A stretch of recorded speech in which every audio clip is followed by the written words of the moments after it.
Golden லே channel நேயர்களுக்கு ஆத்ம வணக்கம். ஆனந்தம் பரமானந்தம்.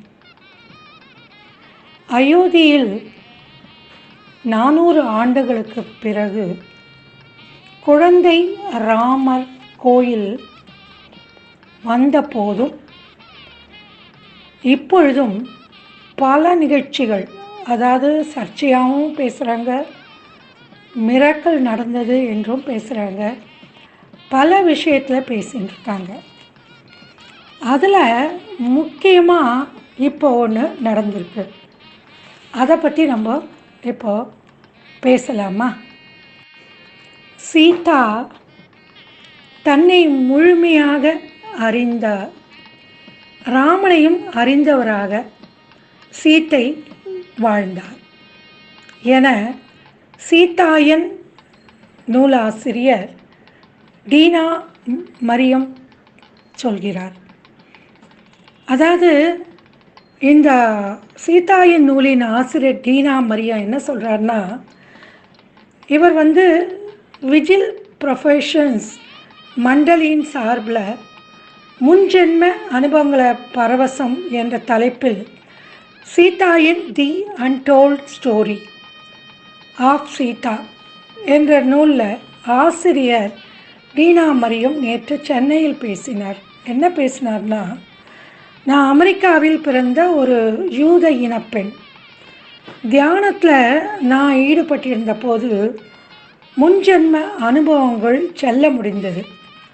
பல நூற்றாண்டுகளுக்கு முன் இந்தியாவில் சீதையின் தோழியாக நான் வாழ்ந்தேன். அந்த நினைவுகள் திரும்பி திரும்பி எனக்கு வந்தது. அவற்றை நான் நம்ப முடியாமல் ரொம்ப கஷ்டப்பட்டேன். பின் ராமாயணத்தை எடுத்து பல முறை வாசித்தேன். ராமாயணம் நடந்த இடங்களுக்கெல்லாம் சென்றேன். அதில் சீதை ரொம்ப கஷ்டப்பட்டிருக்கா. 14 வருஷம் காட்டிலையும் கஷ்டப்பட்டா, பின்னாலேயும் கஷ்டப்பட்டா அப்படின்னு சொல்கிறாங்க.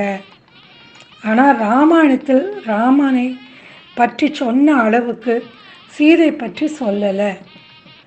சீதை தன்னை அறிந்தவராகவும் ராமனை பற்றி அறிந்தவராக தான் இருந்தார். ராமன் உடன்பட்ட அனைத்து முடிவுகளிலும் சீதையும் நன்கு உணர்ந்து இருந்தார். ராமனுடன் காட்டுக்கு சென்ற போது தவ வலிமையை அனுபவித்ததே தன் கடமை என்பதை முழுமையாக ஏற்றுக்கொண்டார். அதே மாதிரி வாழ்ந்தார். ராமனை கடைசி கால முடிவுகளிலும் சீதை உடன்பட்டிருந்தார். இப்படி பல நினைவுகளை நான் உணர்ந்தேன்.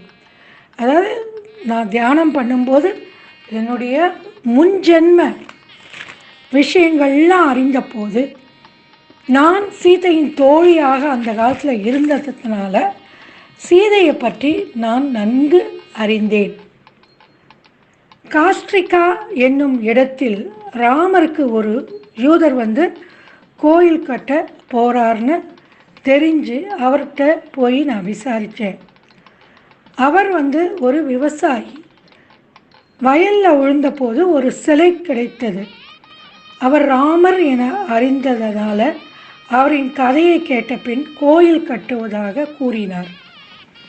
இப்படி ராமன் சீதை குறித்து பல்வேறு சம்பவங்களை உலகம் முழுக்க நான் சந்திக்கிறேன். எங்கே போனாலும் ராமரை பற்றி தான் பேசுகிறாங்களே தவிர ராமாயணத்தில் சீதையுடைய நிலை அறியலை. அவளுடைய தோழியாக நான் என்னுடைய தியானத்தில் தெரிஞ்சதுனால சீதை தன்னுடைய தவ வலிமையால் எல்லாத்தையும் ஏற்றுக்கொண்டா.